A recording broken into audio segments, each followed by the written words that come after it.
The Heart of Love. Written by Barbara Cartland. Narrated by Anthony Wren. Chapter 1. 1897. Lady Verena Rosaline gazed at her reflection in the ornate French dressing-table mirror and sighed.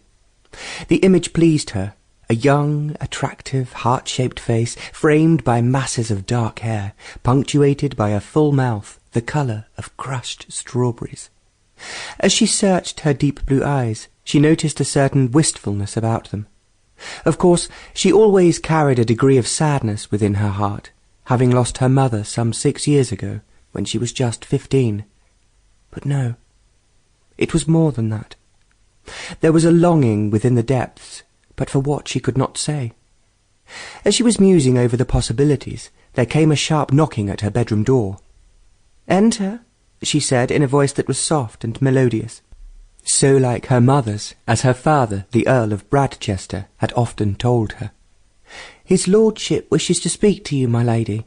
Violet, her maid, was standing in the doorway looking nervous. "And he says you're to come right away."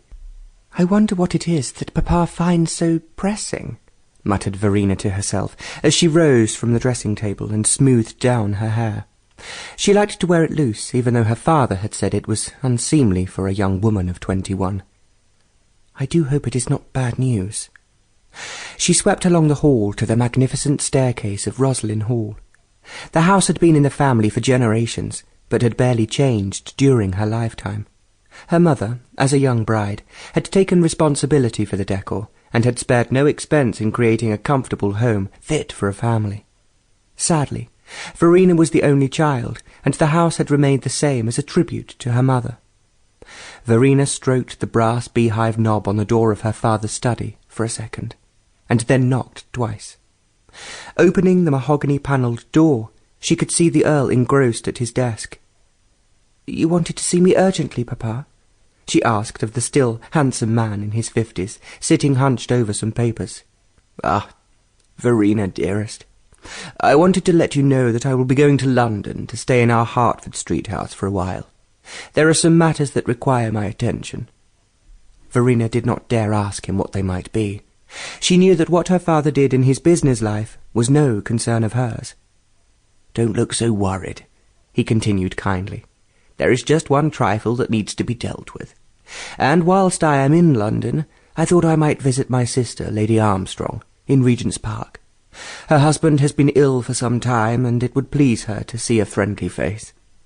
"Papa, how long will you be gone for?" Verena hated to be parted from her father like this. After her mother had died, he had slid into a deep depression for almost 2 years, and even now there was the occasional day when he was silent and cold. "You will surely become lonely in London without any company." "I will have that aplenty, my dearest. There will be much to occupy me. Please do not worry about me. Now, tell me how you intend to spend your time while I am away." "There is that fine black stallion in the stables to exercise that I bought recently. I'll warrant that once you acquaint yourself with him, you will hardly notice I have gone." "Oh, Papa, how can you say that?" she cried, throwing herself to her knees at his feet. Tenderly he stroked Verena's soft dark hair and whispered, "So like your mother," in a voice that was choked with emotion. "Now, leave me. I have preparations to make. I will be back before long, and perchance I may bring a surprise for you." "A new hat. Please, Papa. Something in the latest French style." "We will see, dearest. We will see. The time will fly. I promise you." The Roslin estate stretched for many miles into the heart of the Hampshire countryside. It was rightly famous for its superb stables that housed several Arab racehorses, amongst others.